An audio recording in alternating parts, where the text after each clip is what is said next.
예, 오늘은 홍익학당 고전 콘서트에서 이율곡 선생의 성학 지묘에 대해 다뤄보겠습니다. 성학 지묘는요, 요즘이야 이제 어떤 성인들의 학문은 다 성학이라고 할 수도 있겠죠.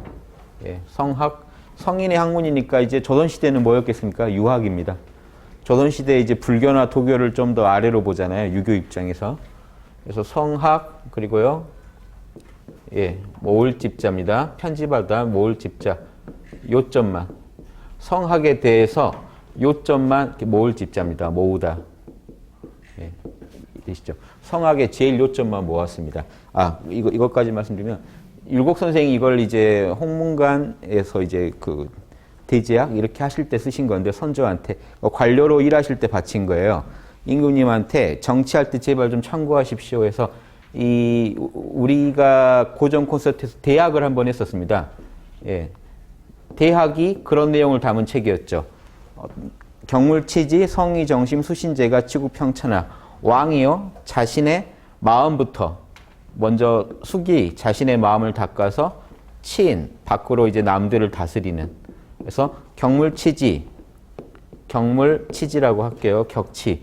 이거는 지성을 관리하는 거죠. 지성을 다듬고. 그 전에 영성이 있었죠. 영성. 예. 자신의 내면의 순수한 양심을 회복해서, 그래서 선이 뭔지 악이 뭔지 선악을 구별할 줄 알게 되고, 성의, 의지를, 선악을 지선지악이라고 하죠. 선을 알고 악을 알는 걸 경물치지. 성의는요, 의지를 내는 거니까 좋아할 호자, 호선, 오악 그럽니다. 선을 좋아하고 악을 미워하는 게 성입니다. 자기의 의지를요, 선이 옳은지 알았으면 의지도 진실하게 좋아해주고, 악이 그릇된 걸 이제 알았으면, 남한테 피해주는 게 악인 줄 알았으면 진심으로 미워하는 게 의지입니다. 그래서 정심, 감정까지요. 자신의 감정이 이렇게 호선 오악으로 인해서 균형, 희노애락의 균형을 이루는 겁니다. 이래서 그 다음에 이렇게 돼서 수신, 그 몸가짐까지, 언행이죠. 몸뚱이에 있어서까지, 예, 이 균형이 그대로 구현되는 거죠. 자, 이렇게 해가지고 왕은 자신의 양심을 회복해서 옳은지, 양심의 뜻에 따라, 양심이 얘기하는 걸 들으면 알아요. 양심에는 십이지심이 있잖아요. 옳고 그름을 아는 마음이, 양심 중에 측은지심, 사양지심, 수호지심이 있습니다. 남을 사랑하는 마음, 남한테 양보하는 마음, 그리고 또 뭐 있죠? 예, 수호지심, 잘못된 걸 보면 바로잡고 싶은 마음이 있고, 그 마음들은 다 뭔가 이렇게 하는 건데요.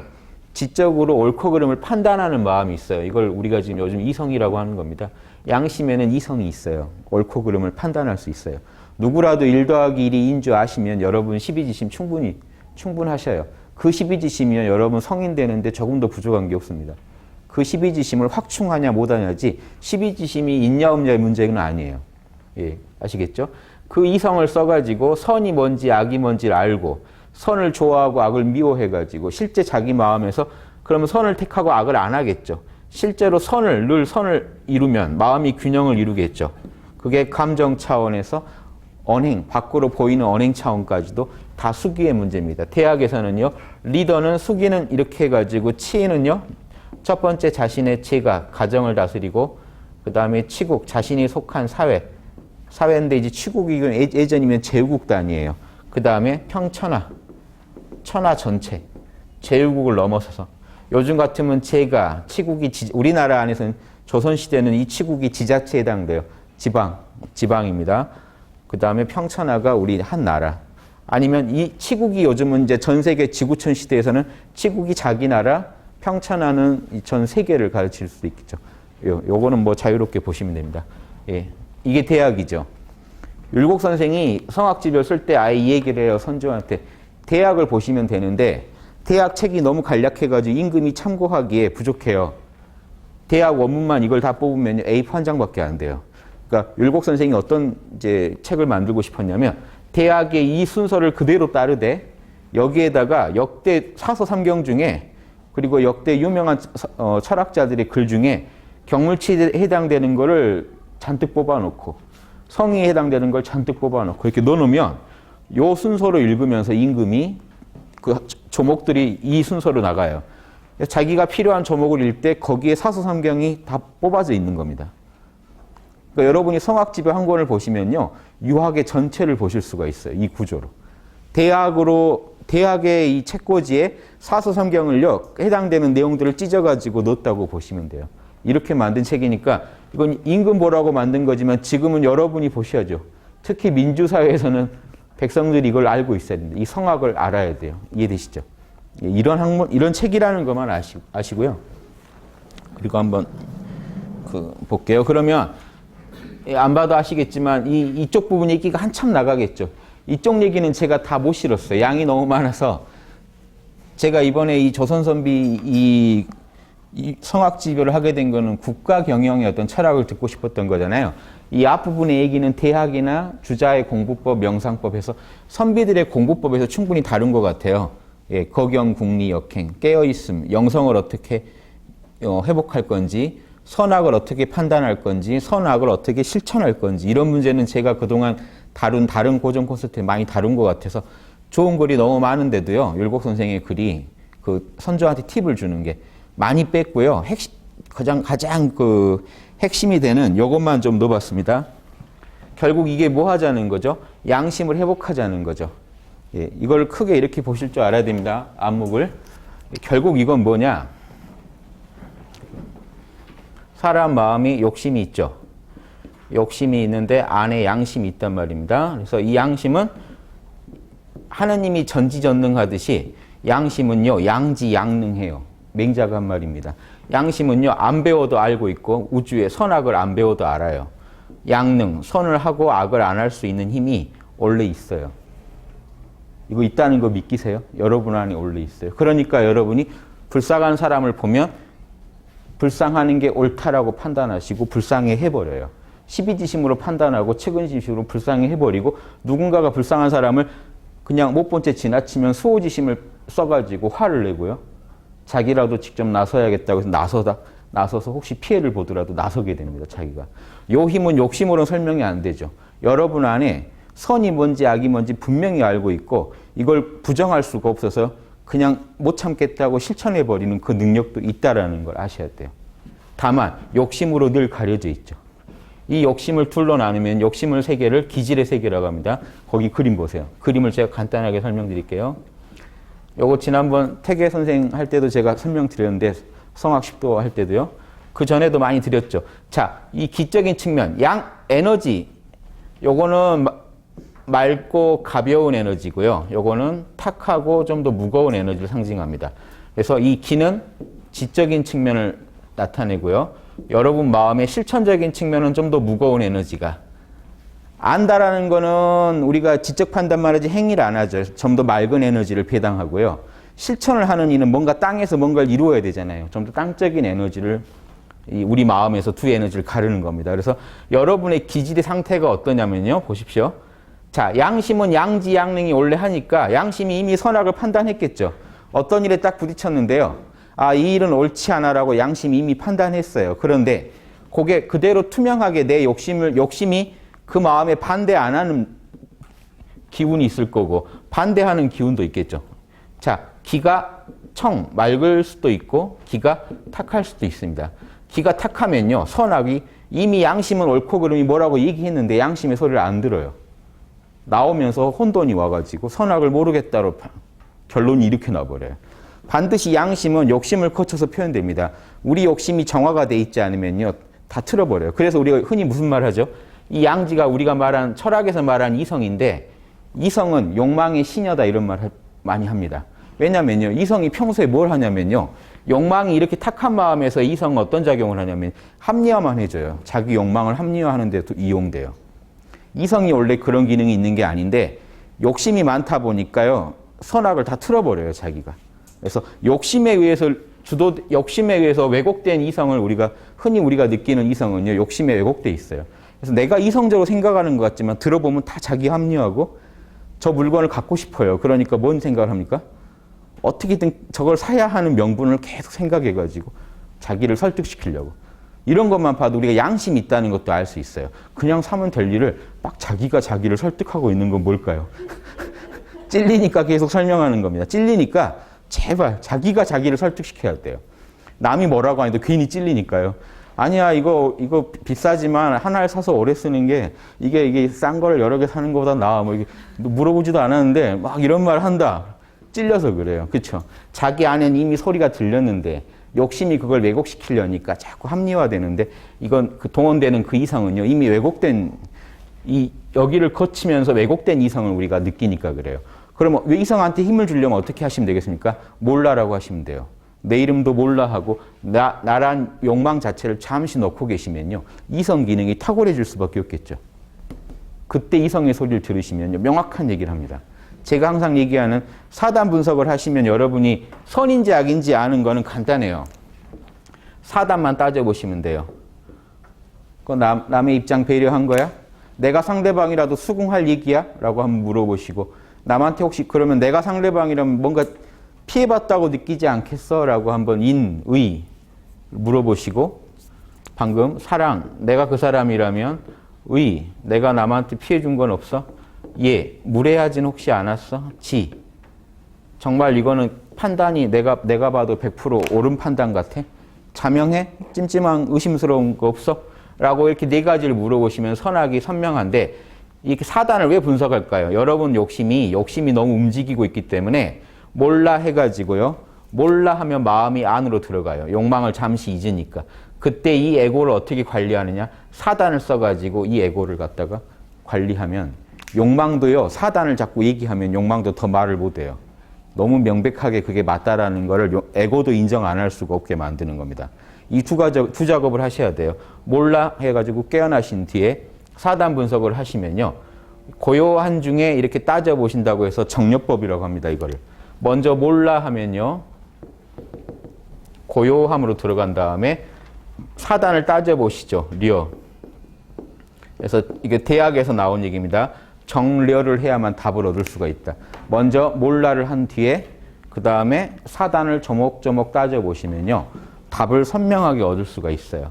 자, 이렇게 해서 양심을 결국 이 기질을 바꾼다는 건 뭘까요? 탁한 걸 맑은 걸로 바꾼다는 건 뭡니까? 내 안에 원래 자연히 선악이 뭔지 알고 있었던 거를 에고도 이해하게 되는 것 뿐입니다. 그 다음에요. 이 질이 탁한 걸 뭐라고 하죠? 질이 맑은 걸요? 많이 들으셨죠? 예, 수. 이게 순수하다 해서 숫자입니다. 순수. 이쪽은요. 지난번에 설명 한번 드렸는데 말맞자에 무늬가 있는 말이라고 이런저런 무늬가 잡박하다. 수박 그럽니다. 이건 잡박하다. 그래서 똑같은 얘기예요. 청탁이랑 용어를 달리 쓴 겁니다. 질쪽이라고. 용어를 같이 쓰면 헷갈리니까요. 청탁, 수박 그러는데 잡박한 기질은요. 양심에서 뭐가 옳은지 알아서 불쌍한 마음이 이미 일어났어요. 여러분은 이미 능력이 있는 게요. 남을 도와줄 수 있는 능력이 안에 있어요. 불쌍한 사람 보고 도와줘야지 올라오는데 탁 막아버리지만 않으면 근데 탁 막아버리는 게 잡박한 마음을 만나면 밖으로 실현이 하나도 안 돼요. 근데 이쪽으로 통하면 어떻게 될까요? 바로 그게 표출이 돼요. 바로 해버려요. 그 불쌍하다는 걸 표현해버리고 잘못된 걸 봤을 때 분노가 일어나면 빨리 바로잡아 버려요. 상대방한테 이게 무례한 것 같으면 빨리 예절 바르게 해버려요. 이해되시죠? 이렇게 빨리빨리 해버리는 쪽이 이 질이 맑은 겁니다. 에너지가 맑은 사람은 선악을 빨리 알아내고 진료가 맑은 사람은 선악을 잘해요. 이게 이제 주자학의 기질론의 전부입니다. 이것만 하시면 돼요. 성리학자들이 이 이상 분석하지 않아요. 사람의 마음을. 율곡도 계속 이 주장을 경목력을 해서도 하고 성악집에서도요. 임금한테 저 기질을 바꾸라는 얘기를 계속 합니다. 자, 첫 번째 볼게요. 제왕의 학문은 기질을 변화하는 것보다 이게 무슨 의미인지 아시겠죠? 기질을 바꾸라는 얘기는요. 선조, 당신 안에 양심이 있는데 양심은 선이 뭔지 악이 뭔지 이미 알고 있고 그리고 이 사단 분석만 잘 해보면 그걸 충분히 이해할 수 있고요. 그리고 실제로 그 사단, 옳은 거를 실천할 수 있는 능력도 있습니다. 그런데 기운이 탁하고 바탕이 진료가 잡박하면 표현이 안 되겠죠. 그러니까 그 기질을 바꿔주라는 얘기는요. 맑은 쪽으로, 정순한 쪽으로만 바꿔주면 이것보다 더 절실한 것은 없다. 자, 이게 대학에서 숙이 먼저 하라는 그 공식인 거 아시겠습니까? 남을 다스리려면 먼저 당신부터 다스려야 되는데 당신 안에는 이미 양심이 있다. 이게 유교의 입장입니다.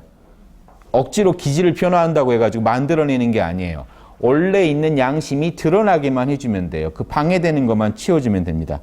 그러니까 어떤 불쌍한 사람 봤을 때 치근한 마음이 올라오는데 내 욕망이 일어나가지고요. 내가 남 불쌍한 거 따지게 생겼어 라고 할 때 그 생각을 살짝 치워주면 기운이 맑아지겠죠. 그리고 그거를 뭔가 이렇게 ARS라도 누르고 뭔가 실천을 하면요.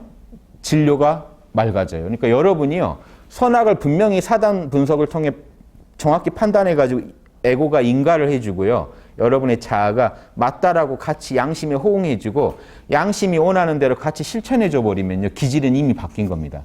오늘 여러분이 하나라도 더 선악을 알아내시고요. 오늘 옳은 일을 하나라도 더 실천하신 것 같으면 여러분의 마음은요. 지금 이거는 고정된 게 아니고 매일매일 변해요. 여러분의 기질은 좋은 쪽으로 바뀌어가고 있습니다. 불교식으로 말하면 저걸 뭐라고 할까요? 업장이 지워져 가고 있어요. 무지와 아집의 업장이 지워지니까 무지가 지워지니까 그거를 유교에서는 기운이 맑아진다고 하고 아집, 실천을 방해하는 심리적인 업장이 지워지는 거를 진료가 맑아진다고 하는 겁니다. 이해되시죠? 임금 당신이 먼저 양심적이 돼야 됩니다. 랑 같은 얘기입니다. 그 다음에 제왕의 정치는 그 정성스러움, 그 양심에서 나오는 그 정성을 미루어서요. 임금이 먼저 양심적인 다음에 그 양심적인 자신의 마음을 같이 해줄 동지들을 찾으라는 겁니다. 그 동지가 누굽니까? 어진이들, 어진 신하들을 등용해라. 세종 때는 누가 있었죠? 뭐 황희, 맹사성 뭐 많았죠. 성삼문 뭐 우리 아는 유명한 그 신하들이 그 대거 인재를 등용 안 하고 훌륭한 임금 된 사람이 없습니다. 그래서 자기 혼자서는 나라를 못 다스리니까 이걸 미루어 확충해 나가는 거예요. 확장해 나가서 그런 신하들까지 등용해버리면 코드가 맞는 사람들을 등용하라는 겁니다. 어디나 임금이랑 코드 맞는 사람 등용하지 안 맞는 사람 등용할 리가 없죠. 그런데 임금이 코드가 이상하면 다 이상해지겠죠. 그래서 한 사람만 바꿨는데 나라가 힘들어진다 하는 게 대학에 나온 말이고요. 반대 경우도 대학에 나와요. 한 사람만 바뀌었는데 나라가 흥해진다. 누구냐면 양심적인 사람, 진짜 이 기질이 맑은 사람이 앉으면요. 생각해 보십시오. 양심적인 사람이 대통령이 되면 비서실부터 이 내각까지 양심적이지 않은 사람이 끼어 있는 걸요 못 견디게 돼 있어요. 양심적인 사람은요, 양심적이지 않은 사람이 대화하면요, 그게 아주 막 담벼락이랑 얘기하는 것 같고 답답해가지고 미치게 돼요. 왜? 수호지심을 계속 자극받거든요. 그럼 저쪽에서는요, 임금이 양심적이라니까 맞춰준다고요. 막 양심적인 얘기를 해요. 근데 양심적인 사람이 들으면 다 가식적인 걸로 들려요. 저게 이제 아부까지 하네? 이제 이렇게 들려요. 다 알고, 다 느껴져요. 바보입니까? 기질이 맑다는 얘기는 양심을 잘 느낀다는 얘기인데 상대방이 거짓으로 하는 것들은 다 느껴요. 그러니까 싫어하게 돼 있어요. 그런 사람들이. 요즘 같은 사회에서는 양심적인 사람이 왕따당하는데 양심적인 리더가 진짜 자리에 올라가면요. 소인배들이 왕따당해요. 하는 말마다 다 싫어해요. 왜 싫어하는지도 모르겠어요. 리더가 싫어해요. 리더가 양심적이니까 싫어해요. 이상하게 아부를 해도 안 먹히고. 군자 논어에 나오는데요. 군자는 섬기기가 어렵다. 도로 섬기지 않으면 싫어한다. 소인들은 섬기기가 쉽다. 이익으로 얘기해주면 다 좋아하니까. 이해되시죠? 군자는요. 섬기기가 어려워요. 내가 양심적이지 않으면요. 싫어하니까. 그래서 그냥 양심적인 사람들이 주변에 모이게 돼 있어요. 순임금이 동양에서 제일 양심적인 임금으로 꼽는데 순임금의 서경에 보면 22명의 드림팀이 있어요. 내각과 그 지방 제후를 다 담당한 22명의 인재가 그때 같이 나와요. 양심적인 사람들이. 이래가지고 같이 의논해가지고 정치를 해요. 혼자서 독단으로 안 해요. 뭐 이 신하들이 한 번씩 순임금이 제일 성인이라고 유교에서 추앙받는 분인데도 순임금한테 간언을 해요. 임금이 똑바로 하셔야 됩니다. 이런 얘기하면 순임금이 다 들어줘요. 알았다고. 그런 말해서 고맙다고. 이렇게 그 서경의 순전만 보시면 요 얘기가 다 써 있어요. 어떻게 정치하는지가. 율곡 선생도 다 그걸 모델로 얘기하는 거예요. 그때가 제일 이제 밝은 임금들의 시대라고 모델로 해서 얘기하는 겁니다. 아시겠죠? 그래서 먼저 자신의 마음을 먼저 경영하는 겁니다. 마음이 경영돼야 몸도 경영이 되니까요. 먼저 마음을 경영할 수 있을 때 천하도 경영할 수 있다라는 게 유교 리더십의 아주 핵심입니다. 천자의 리더십 특히. 자, 두 번째 볼게요. 율곡 선생 말이 워낙 자세해서요. 제가 읽어드리기만 해도 이해하실 거예요. 제가 막 굳이 설명 다 안 드려도 될 정도로 자세합니다. 보십시오. 이제 그 정치 얘기하기 전에 딱 하나만 제가 이 수기 중에 이 부분을 넣은 게요. 지금 보십시오. 유학에서 요건 지적인 거고 행적인 거죠. 유교의 공부로는요. 양심을 먼저 회복하지 않으면 양심의 소리를 못 듣는데 기질이 변화할 수가 없겠죠. 그러니까 양심 회복이 제일 먼저입니다. 첫 번째로 유교에서 강조하는 건 거경, 경하라. 이 경이 우리 요즘 말로 하면 마음 챙김이고요. 다른 말로 하면 깨어 있음이에요.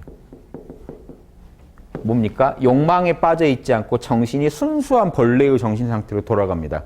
어떻게 하냐면요. 지금 성함 모르시죠? 지금 성함 모르시고요. 나란 존재를 잊어버리십시오. 하지만 존재해 보세요. 내가 존재한다는 걸 느껴보세요. 눈 부릅뜨시고요. 눈만 부릅뜨셔도 됩니다. 주자가 뭐라고 했냐면 경은 정신 차림이다 그랬어요. 정신 바짝 차려보세요. 정신 바짝 차리고 절 보세요. 거기에 잡스러운 게 끼지 않게 해보세요. 지금 팔다리 있다는 거 아시겠죠? 내가 존재한다는 것만 느끼셔도 돼요. 몰라라고 하셔도 되고요. 나 지금 존재하십니까? 내가 존재한다는 거 아시나요? 제 얘기 듣다가 넋놓고 듣고 있으면 내가 존재한다는 것도 잊어버리고 듣고 있어요. 그러다가 관심을 해광반조라고 그러죠. 자기한테 딱 돌리는 겁니다. 나는 지금 존재하나? 내 마음이 또렷하게 지금 초점이 잡혀있나 한번 느껴보세요. 그럼 잡생각 없이 정신이 딱 또랑또랑하게 모여있는 상태를 경이라고 합니다. 원래 임금 앞에 있을 때 마음 자세요. 공경한다 그러죠. 임금 앞에 이렇게 서 있는데 딴 생각하고 있지 못해요. 정신이 바짝 차려져 있는 상태를 마음 챙기고 있는 상태, 깨어있는 상태라고 합니다. 이 여러분이요. 여러분은 자 보십시오. 양심 얻는 건 너무 쉬워요. 난 양심을 잘 몰라가지고 아니면 난 양심적으로 살아본 적이 없어 이러실 필요가 없는 게 양심은 여러분의 그냥 순수한 마음으로 여러분 안에 이미 있어요. 욕심만 버리시면 돼요. 그러니까 잠시 나는 아무개다, 나는 돈이 얼마다, 나는 직장이 뭐다, 나는 학력이 뭐다 잠시 나라는 것만 탁 놓으시면요. 정신만 모으고 이 잡생각을 안 일으킨 상태면요. 그게 양심이에요. 여러분은 그 순간에 이미 도덕적이에요. 지금 몰라 해보십시오. 성함 모르시죠? 이름을 모르는데 누구를 위한 욕심을 내겠습니까? 욕심을 못 내세요. 그게 순수한 상태예요. 그 순수한 상태에 있다 보면요. 이성이 잘 돌아가겠죠. 선악의 판단이 빨리빨리 돼요. 양심의 소리를 되게 잘 듣게 되는 걸 우리가 궁리라고 합니다. 예. 이치가요. 그냥 들려요. 깨어있게 되면 그 다음에는요. 양지, 이거는 양지의 소리를 잘 듣는다는 겁니다. 요놈은 양심 자체를 회복한다는 얘기고요. 두 번째는 먼저 내비를 켜야 길을 가죠. 뭐 옳은지 그른지 알아야 실천을 하죠. 먼저 선악을 판단하게 되고 그 다음에 역행, 힘써 행한다. 이거는 양능, 원래 타고난 그 능력을 구현하는 겁니다. 자, 요게 유교는 이거밖에 없어요. 자, 이거 보시면 아시죠? 먼저 깨어나시라. 깨어나신 뒤에 깨어나면 이성의 소리가 활발하게 작동합니다. 욕망의 이제 시녀가 아니라 욕망을 초월해서 옳은지 그른지를 냉정하게 얘기해줘요. 그 얘기를 되게 잘 듣다 보면 기가 맑아져요. 그 다음에 그 들리는 대로 실천하다 보면 진료가 맑아져서 여러분의 기질은 변화하고 여러분은요 늘 깨어있고 선악을 분명히 알고 선을 좋아해서 실천하고 악을 미워해서 안 하는 이런 수기가 자연히 일어나고 수기가 되면은 대인관계에서도 당연히 잘하게 되기 때문에 유교에서는 거경공리 역행 그러면요. 대학에서 말하면 이게 경물치지 성의정심인데 쭉 이게 일어나게 되어 있습니다. 여러분 마음에서. 그래서 거경하는 법 하나만 얘기 드릴게요. 국리 역행하는 법은 너무 설명이 많아서 뺐고요. 깨어나라는 게 제일 중심이니까 신이 살피건대 놓친 마음을 다시 모으는 것. 마음 챙김이죠. 경을 이렇게 설명했어요. 놓친 마음을 다시 모으는 것이 학문의 토대입니다. 선조께서 먼저 정신을 깨어있음을 모르시면 공부를 하나만 하고 나라가 다스려지지 않습니다. 지금 인도에서 이렇게 깨어있음 이런 것만 잘하는 달인들의 명상법들이 들어와가지고 우리나라에서 이렇게 유명한데요. 율곡이나 태계 같은 분들이 훨씬 더 잘 깨어있고 그걸 실제 생활에까지 다 접목해서 쓰던 분들입니다. 치국 평천하까지 다 쓰던 분들이에요. 우리나라 조선시대만 캐도요. 지금 전 세계에서 나온 명상법보다 더 훌륭한 명상법이 지금 다 쌓여 있습니다. 간단하게 제가 한 예만 보여드릴게요. 신이 살피건대 놓친 마음을 다시 모으기만 하면 학문의 그게 제일 바탕입니다. 생각컨대 옛사람들은 밥 먹고 말할 수 있을 때부터 가르침이 있었습니다. 혼자서 밥 먹고 말할 때부터요. 어떻게 가르쳐줬냐면요. 그러니까 깨어있으라는 가르침이 있었다는 겁니다. 어떻게 깨어있으라고 했냐. 행동에 어그러짐이 없고 생각에 지나친 것이 없게 하여 양심을 배양하고 덕성을 존중하는 것이 어느 때 어느 일이건 그렇지 않은 것이 없었습니다. 모든 일을 할 때요. 야, 깨어서 해. 그게 진짜 옳은 일이야? 이거를 계속 가르쳤다는 겁니다. 아까 말씀드린 우리가 항상 얘기하는 있죠. 너 정신 지금 차리고 있어? 애들이요. 만약에 애들한테 청소를 시키잖아요. 이거 한번 물어보세요. 청소하는데 너 지금 정신을 집중해서 청소하고 있냐? 정신은 지금 딴 세계 가가지고 청소만 하고 있을 수 있잖아요. 정신 모아서 해? 청소하는 데만 집중하고 있어? 이렇게 물어봐주고요. 그 청소하는데 지금 너가 올바른 방식으로 하고 있니? 라고 두 가지를 계속 물어보는 겁니다. 우리 학당에서 하는 깨어있어?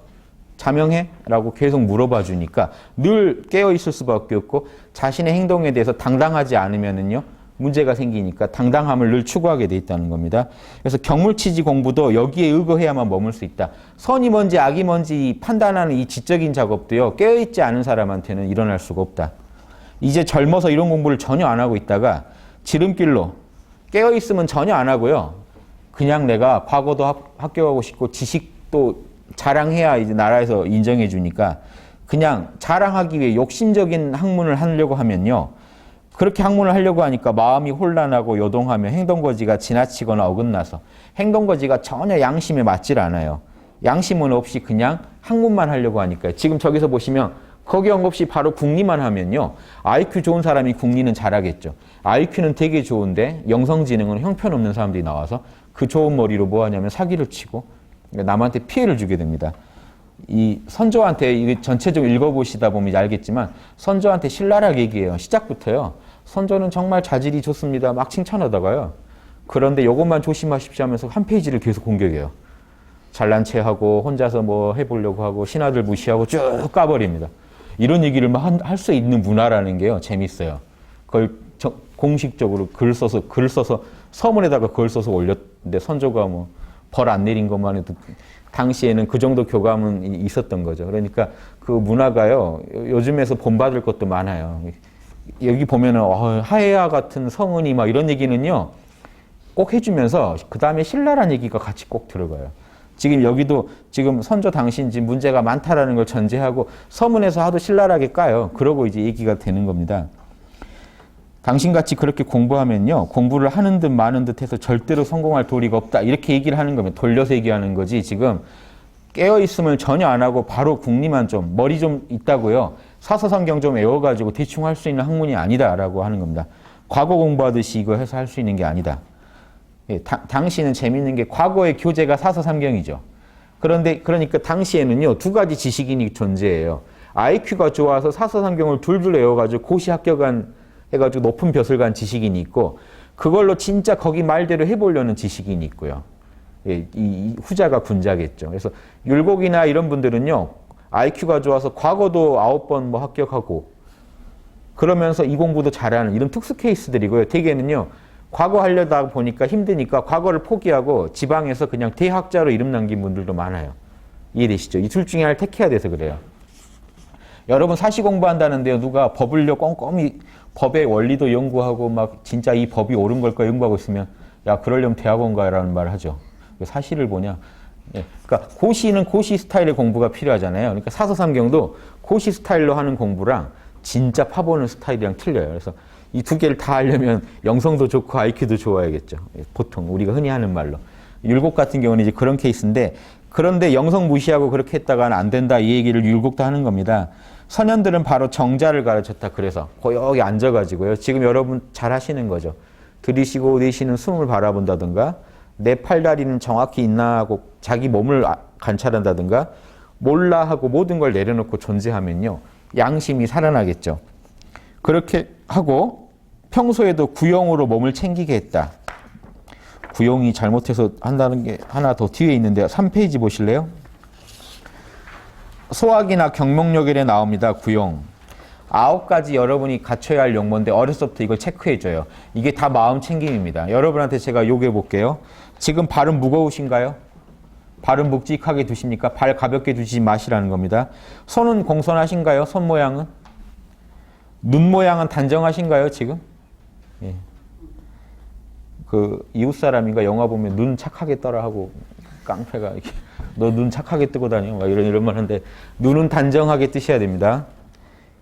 입은 지금 그쳐 있나요? 해 하고 이게 벌리고 계시지 말라는 겁니다. 이게 지금 깨어있을 때 보이는 외양들을 체크해 주는 거예요. 외양을 체크해서 안도 깨어나게 해버립니다. 입 다물고 계시죠? 숨소리, 소리는 고요하다. 씩씩거리고 계시지 마시라는 거죠. 뭐 병이 있어서 그러는 거 어쩔 수 없는데요. 예. 한번 신경 써보시라는 거예요. 머리는 곧게 하고 계신가요? 머리는 똑바로 들고 계신가요? 기운은 엄숙한가요? 숨소리는 엄숙한가요? 지금? 기운은 호흡까지 얘기합니다. 호흡은 엄숙하신가요? 서 있는 모양은 덕스럽게 서 계신가요? 지금 앉아 계신데 덕스럽게 앉아 계신가요? 덕스럽다는 게 뭘까요? 덕스럽지 않게 서 있는 사람이 있죠. 어디 길거리 가다 보면요. 지하철 타거나 버스 타는데 덕스럽지 않게 서 있는 분 보면 뭔가 짝다리에 이렇게 곧 뭔가 남한테 욕을 할 것 같은 그런 기세로. 그러니까 그런 분들은 실제 남한테 피해를 줘요. 온 몸에서요. 난 누군가한테 피해를 줄 거야 하는 게 느껴지는 분이 있어요. 그게 덕스럽지 않은 거고 반대로요. 그냥 서 있는데도 참 사람들 마음을 편안하게 하게 서 있으시라는 겁니다. 어떻게 서 있으면 될까요? 속마음이 그러면 돼요. 속마음이 뒤틀려 있으면 모양도 뒤틀리겠죠. 그러니까 지금 이 방법은 밖을 지적해서 안을 깨어나게 하는 건데 어린애들은요. 마음을 바로 하라 그러면 어렵겠죠. 그러니까 어린 친구들부터 이 구용으로 지도하는 겁니다. 집에서. 지금 발 너무 가볍게 들고 있다. 안색은 장업해라. 안색을 갖다 장엄하게 해봐라. 그래서 요 9가지를요. 늘 적어놓고 의식하다 보면 안 깨어날 도리가 있습니까? 지금 손, 다리, 얼굴, 서 있는 자세. 요게 윗바사나 하는 거랑 똑같은 겁니다. 유교에서는 이제는 이렇게 했어요. 그래서 율곡 선생이 구용으로 몸을 챙기게 했다는 게 이겁니다. 몸만 챙긴 게 아니라 마음도 챙기는 거죠. 이것은 학자가 최초로 힘을 써야 하는, 어려서부터 처음 배우는 게 이거예요. 구용부터 배우면서 이제 마음 챙김을 배우기 시작해요. 만약 일에 대응하고 사물에 접할 때는 정자만을 고집해서는 안 된다. 나는 지금 일이 너무 바쁜데 한 10분, 1시간 이상 이렇게 딱 앉아서 명상을 하고 싶다라고 하시면 안 된다는 겁니다. 특히 임금은 일이 바쁘죠. 명상할 데가 없을 수가 있어요. 그러니까 하물며 임금의 한 몸에는 10,000가지 모두 모여 있는데 어떻게 일 없을 때를 기다려 정자한 뒤에 그럼 공부를 옳고 그름은 이제 지적 판단까지도 해야 되는데 경을 해야 궁리할 수 있다고 그랬는데 경을 따로 시간 내서 하루 종일 앉아 있어야 된다 그러면 언제 하겠냐는 겁니다. 특히 그 임금은 바쁜데 그러니까 그럴 때는 없을 겁니다, 아마. 그러니까 그러면 임금한테 뭔가 해당되는 신법을 전해줘야겠죠. 그런데요, 요즘에 우리 바쁜 우리들한테 딱 맞는 방법입니다.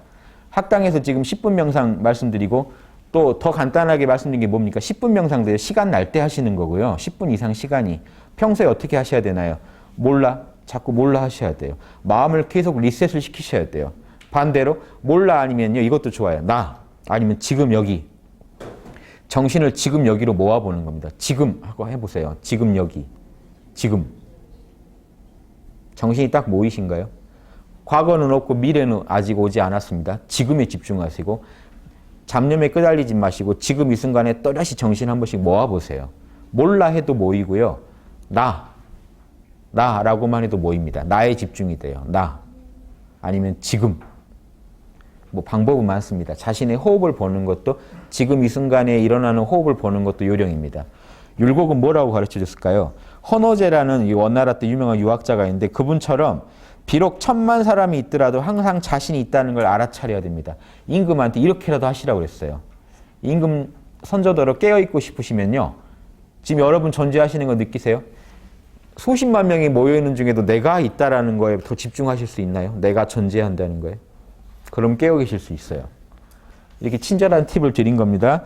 그렇게 한다면 일이 없을 때는 그 수많은 사람들이랑 있을 때도 깨어 있을 수 있으니까 평소에는 어떨까요? 일이 없을 때는 나라는 존재만 느끼고 있으면 어떻게 될까요?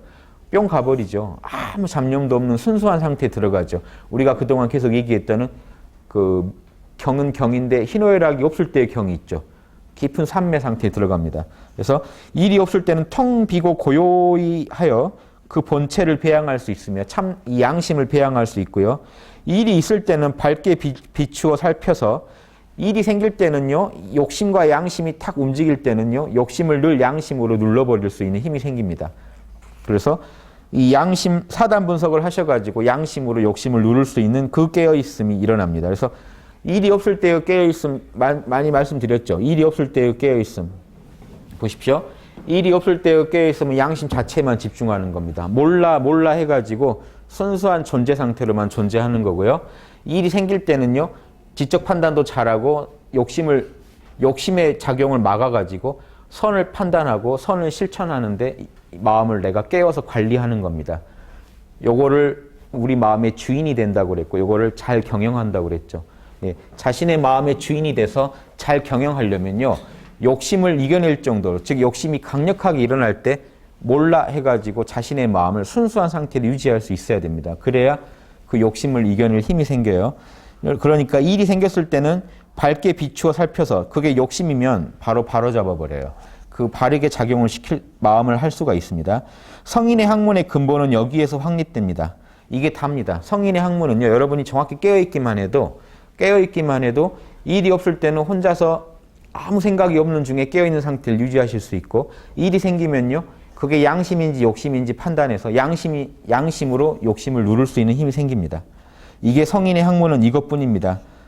그래서 맹자가요, 이런 말을 합니다. 앞에 놓친 마음만 다시 모으면 학문의 토대다라고 했는데, 이게 맹자가 한 말이에요. 맹자가 뭐라고 했냐면 학문의 도는 놓친 마음을 다시 회복하는 것뿐이다라고 한 게 이 얘기입니다. 성인의 교훈은 밝아서, 이게 맹자의 얘기를 일단 말하겠죠. 속이지 않습니다. 성인이 한 말 좀 믿어보십시오. 이렇게 유념하십시오. 자, 요게 이제 임금더러, 선조더러 깨어 있어야 됩니다. 당신이 임금 노릇하시려면 자신의 욕망으로부터 깨어 있을 수 있어야 됩니다. 라는 얘기가 첫 번째 시작되고요. 그러면은 이걸 다 가정하셔야 됩니다. 이렇게 된다는 거를.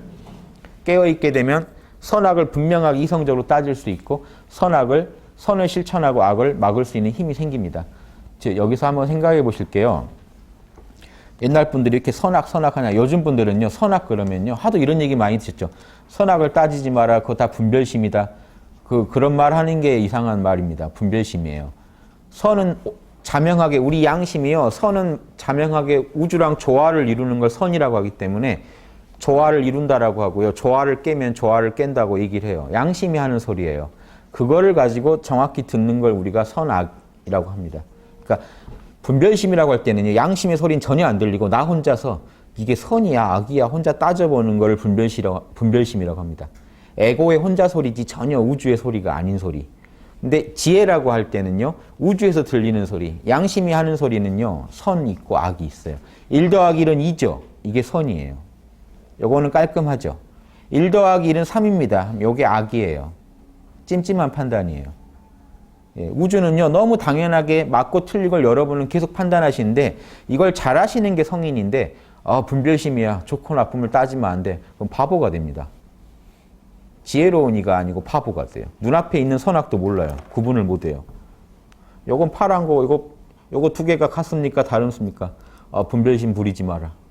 파랗다고 하고 검었다고 하면 끝날 얘기를 무슨 분별심을 끌어들여요. 자꾸 이게 지혜 없는 사람들이 지혜 개발에서 되게 장애를 일으키는 방편입니다. 이상한 방편을 써가지고 지혜를 막아버려요. 우주가 이미 얘기하고 있어요. 이거 보시면 둘이 다르죠? 에고가 하는 소리가 아니에요, 여러분. 양심이 하는 소리지. 자명하게 다르죠, 당연히.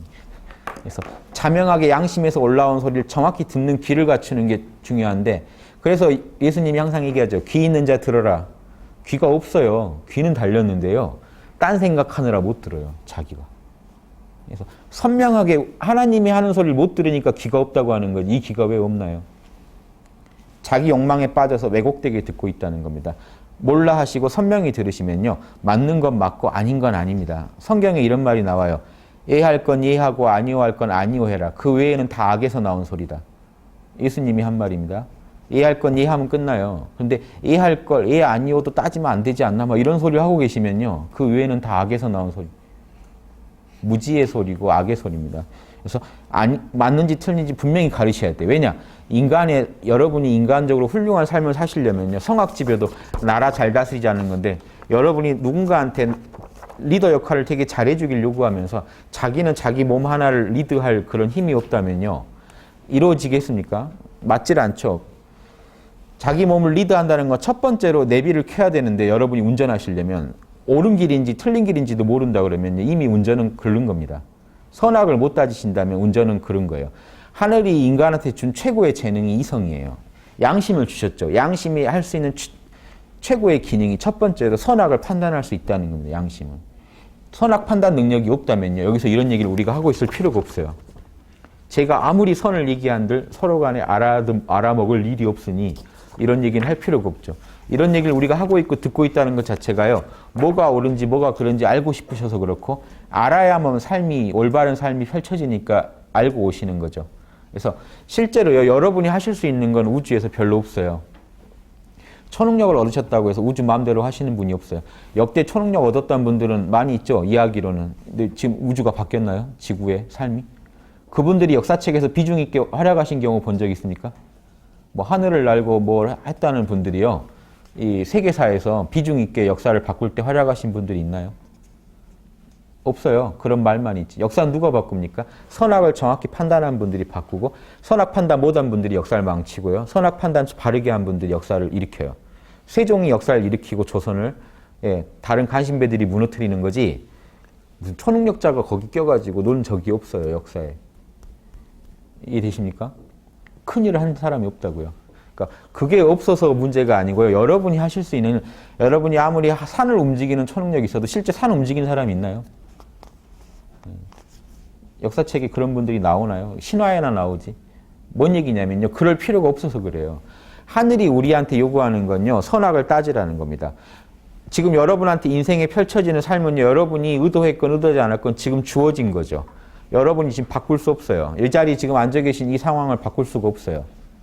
일단 지금 이건 주어진 거죠. 여기서 여러분이 판단해야 되는 겁니다. 일어나실 건지 계속 계실 건지는. 모든 상황은요. 내가 과거에 한 원인과 여러 이 집단이 같이 지은 원인으로 인해서 나한테 딱 주어져요. 불행과 행복은 딱 주어져요. 받아들여야 돼요. 그거는 무조건. 그걸 거부할 수는 없으니까. 나한테 온 거, 내가 통제할 수 없는 거 무조건 받아들이시고요. 여기서 이제 내가 어떻게 할 거냐입니다. 그러면요. 인간이 할 수 있는 힘은 선악밖에 없어요. 여기서 어떻게 행동하실 겁니까? 여기서 선하게 행동하시고 악하게 행동하시고 따라서 업이 또 인과가 바뀌겠죠.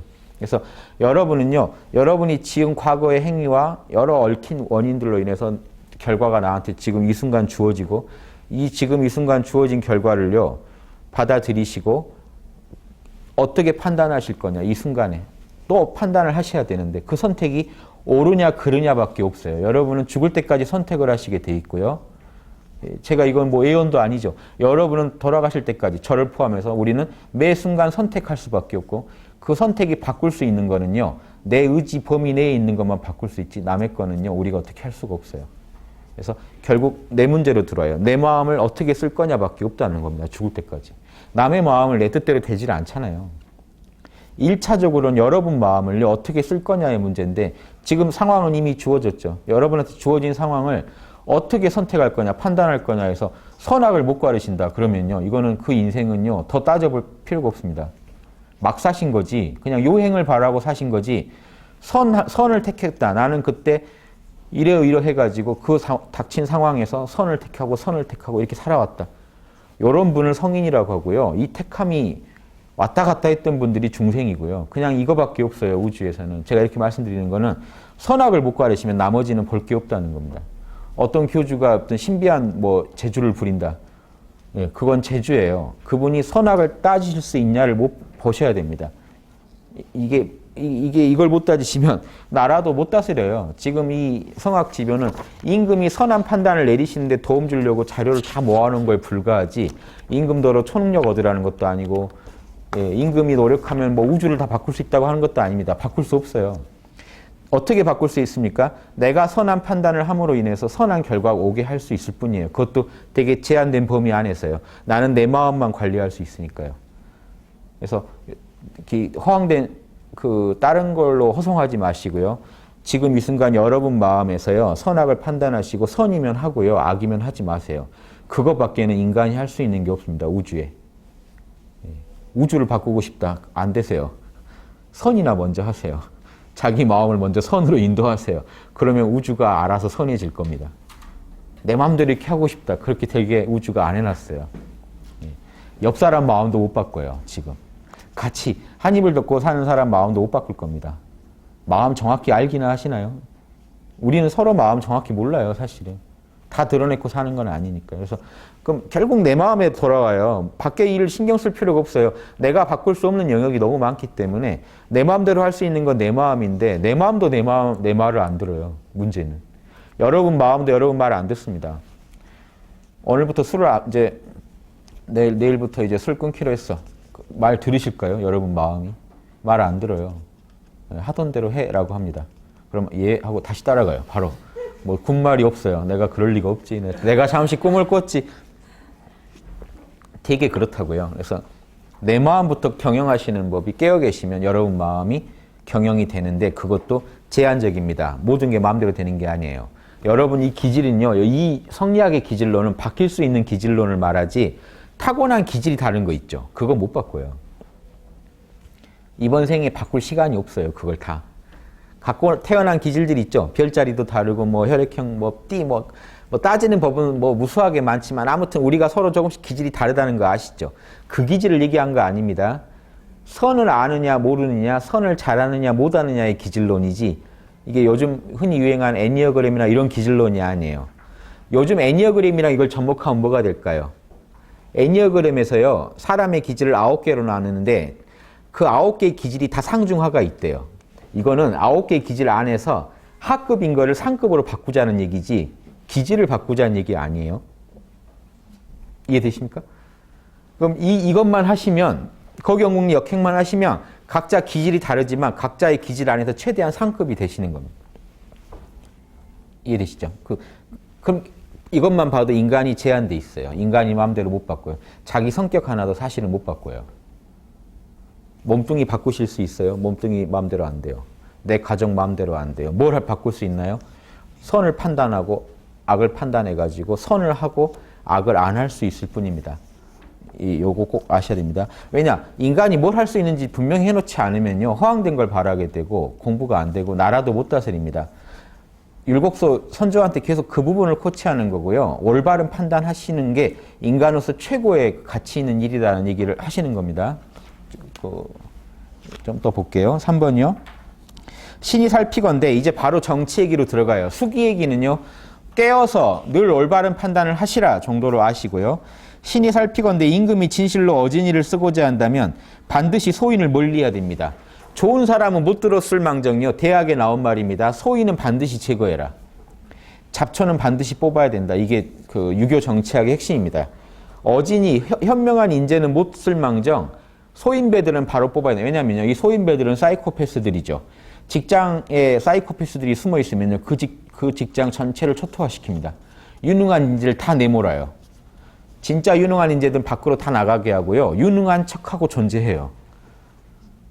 그런 새들 있지 않나요? 남의 집 가가지고요. 그 원래 새끼들 다 쫓아낼 때, 보면요. 무서워요. 어제 동영상을 하나 봤는데 아주 안간힘을 써서요. 다 밀어버려요. 새 둥지에서. 진짜 새끼들을. 딱 자기가 새끼인 척하고 있어요. 어미는 요만한데 새끼가 요만해요. 근데 새끼는 또 줘요. 먹이를. 그런 애들 있죠. 꼭 고급 사이코패스가 생각나요. 꼭 진짜인 척하고 난 되게 이 회사를 위하는 척하고요.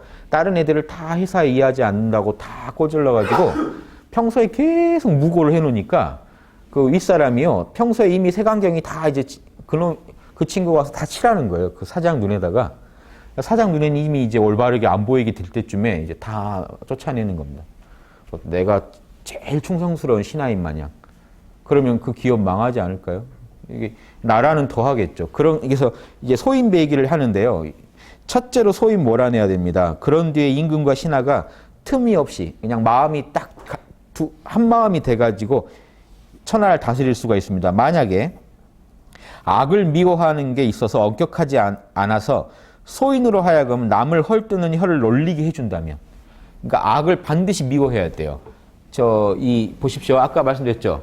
임금이 똑바른 임금이라면요, 백성 모두에게 좋은 거, 악, 임금한테는 좋은데 백성한테는 안 좋은 거, 그건 악입니다. 모두에게 좋아야 선이에요.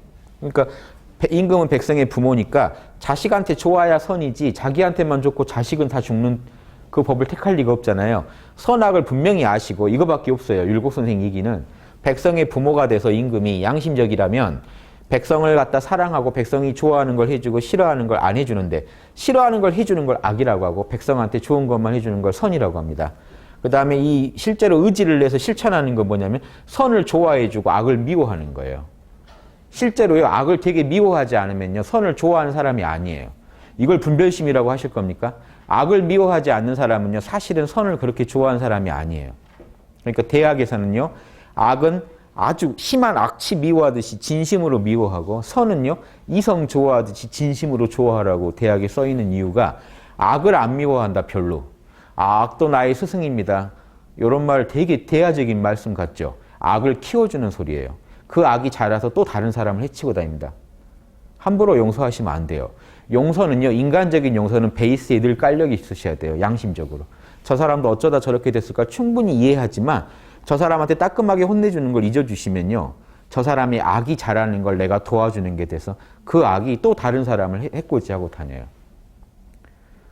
중국이 우리나라를 함부로, 우리 티벳에서 이럽니다. 중국이 우리를 먹었지만 중국은 우리의 스승이다. 이런 말 자꾸 하면 중국이 다른 나라를 또 먹고 다녀요. 이해되십니까? 저는 그런 말 아주 반대합니다. 중국인을 내 마음처럼, 나처럼 이해하는 거는 전제인데, 어떤 조치, 사랑을 품어줘야 할 때가 있고 뭐라고 해야 될 때가 있는데, 요거에 대해서 정확하게 선악을 판단 못 하시면, 악을 미워하지 못하시면요, 예, 악을 미워한다는 게 널 죽여버려 뭐 이런 게 아니고, 욕망에서 나오는 그런 분노 말고요, 악을 미워하시라고요. 그 사람을 미워하시지 말고. 그 사람이 악을 저질렀잖아요. 그 악을 못 저지르게 해주셔야죠. 그래야 이게 해결이 되지. 아, 이해한다. 너가 문제겠니? 이 우주가 잘못돼 있지. 뭐 이렇게 나가면요, 그렇게 모호하게 나가시면 그게 돌아서 자기한테 다시 또 피해가 왔을 때 기분 좋게 받아들이실 겁니까? 예. 이런 것까지도 한번 고려해 보십시오. 왜냐, 이거 특히 나라를 다스릴 때 있어서는요, 이렇게 철저히 엄격하게 해주셔야 됩니다. 그래서 율곡 선생이 악을 미워하는데 엄격하라는 이유가요, 어떤 분노나 단순한 복수심으로 그러라는 게 아니고요. 지난번 탕론 때도 배웠죠. 정치는 뭡니까? 바로잡는 거다. 악을 바로잡아줘야 돼요. 악을 바로잡아줘야 할 정부가 역할을 제대로 안 해주면요, 악을 키우는 것밖에 안 돼서 결국에 그게 백성들한테, 다른 자식들한테 다 그 피해가 가는데, 다 내 자식이지 하고 방치하실 겁니까? 어떤 자식 하나가 칼 들고 다른 자식들을 죽이고 다니는데, 그래, 내가 너를 잘못 키워서 그렇지 무슨 죄가 있겠니? 너가 이렇게 넘어가실 겁니까? 그거는 기본적인 당연한 마음이고요. 그거 없이 막 처벌만 하면 당연히 살벌해지고 효과도 안 나죠. 하지만 사랑은 당연히 기본이지만 사랑의 모습이 어떨 때는요, 따끔한 어떤 질책이나 바로잡음으로 드러나야 될 때가 있다는 겁니다. 그래서 이 말을 하는 겁니다. 소인들이 혀 놀리게도 하지 말라는 겁니다. 그래버리면, 소인이 혀를 놀려버리면요, 소인은 자기한테 이로운 거라면 무슨 말이든지 하는 사람들이기 때문에 그 사람 말을 자꾸 임금이 듣고 있다 보면 군자가 미워질 수가 있어요.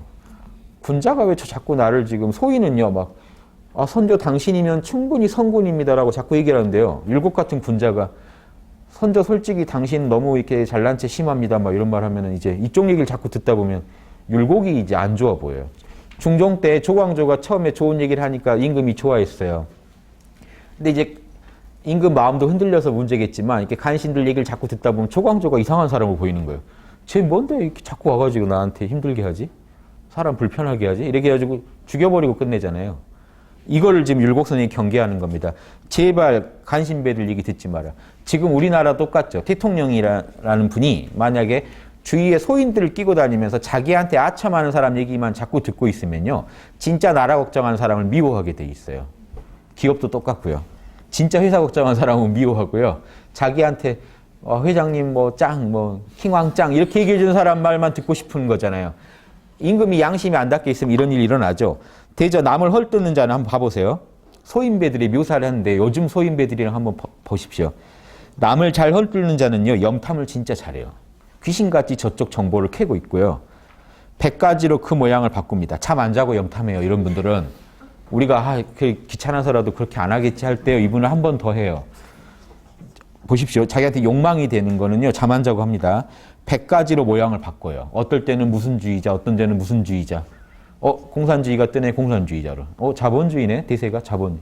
친일파가 뜨네, 친일파로. 칠러파가 요새 대세네요, 칠러파로 하겠죠. 왜냐? 이 사람은 일관돼요, 사실은. 순수하게 사신 거예요. 욕망을 위해서요. 순수하게 나는 나를 위해서만 살았는데 왜 나한테 뭐라고 그래? 이럴 정도의 마음이실 겁니다. 혹은 겉으로는 도와줘요. 아, 내가 자네를 뭐 청거해 줌세 하고 가가지고 욕하고 다닌다. 속으로는 짓누르고 어떻게 안 되게 만들어버리고, 혹은 처음에는 칭찬했다가 나중엔 비난하고, 자네 최고야, 자네가 이것 좀 해주게 했다가 일 틀어지면요, 왜 너가 하자고 그러지 않았냐 하고 갑자기 말을 바꿔가지고 그 사람이 원래 이상한 사람이었다라고 주변에 쫙 소문을 내버립니다. 못 당해요. 이런 사람 잠 안 자고 하기 때문에. 잠 안 자고 술자리 가서 다 깨어가지고 남 욕을 다 해놓는다면 여러분 당하시겠어요? 조선시대에도 똑같습니다. 거짓된 일을 꾸며서 무고한 사람을 이제 죄인 만들고 아주 병신 만들기도 하고요. 교묘하게 그럴싸한 구실을 세우기도 합니다. 율곡 선생도 다 겪어봤으니까 쓰시겠죠. 많이 당하신 분이에요. 율곡 선생이 선조한테요, 아이고 내가 아파가지고 이제 더 힘들다라고 얘기하면요, 저게 선조한테 잘 보이려고 지금 막 뭐 수작을 부린다고 막 악플들이 막 계속 달리고 해가지고 율곡 선생이 오래 못 사신다는 그런 데도 이유가 있지 않을까 할 정도로 시달리셨어요. 자, 그 내용들입니다. 독실하게 본인 얘기도 섞였겠죠. 독실하게 뭐 좀 해보려는 사람은 위선이다, 저 가짜다라고 지적해버리고요. 양심을 지키겠다는 사람은 저건 위학이다, 거짓된 학문이다 라고, 이단이다 라고 비판하기도 하고요. 아, 도저히 세상에 내 뜻이 안 편다, 은거해가지고 제자라도 기르겠다고 들어가면요, 저 자식이 세상을 우습게 본다 라고 또 욕을 하고요. 우리 이 천하를, 이 선조를 우습게 보는 겁니다, 이렇게 얘기하고, 나아가기를 어렵게 여기고, 아 진짜 이 정부에 내가 나아가야 되나 말아야 되나 이렇게 고민하고, 나아가기는 어렵다는 건요, 정말 내 실력이 안 되면 안 하려고 하는 겁니다. 만약에 총리를 하라고 해도요, 내가 총리할 감이 아니면 조심하는 걸 나아가기를 어렵게 한다는 겁니다. 양심적인 사람을 말해요. 물러가기는 쉽게 해요. 아무리 좋은 자리에 있다가도 내가 감이 아닌 것 같고 내가 잘못 저지르면 금방 쉽게 은퇴해요. 욕심이 없는 사람이죠. 그런 사람을 뭐라고 하냐면 임금한테 잘 보이려고 저런다 하고 욕한답니다. 이것도 우리 요즘 직장 생활에도 그대로 있을 겁니다. 현대 버전으로. 조정에서 올바른 일 말하는 사람을 뭐라고 하면 저게 정직함을 판다, 정직한 척한다 라고 욕하고, 나란 일에 마음을 다하면요, 저놈이 국정을 마음대로 처리하고 있다 라고 임금한테 꼬지르고요. 이런 얘기 자꾸 들으면요, 한 명이 와서 하면 임금도 안 들어요. 보통 역사책 보면 꼭 여러 명이 지속적으로 하면요, 임금도 결국 움직이더라고요. 그러게 안 그래도 좀 그래 보이긴 해 하는데 몇 명이 또 하고 하면 넘어가요.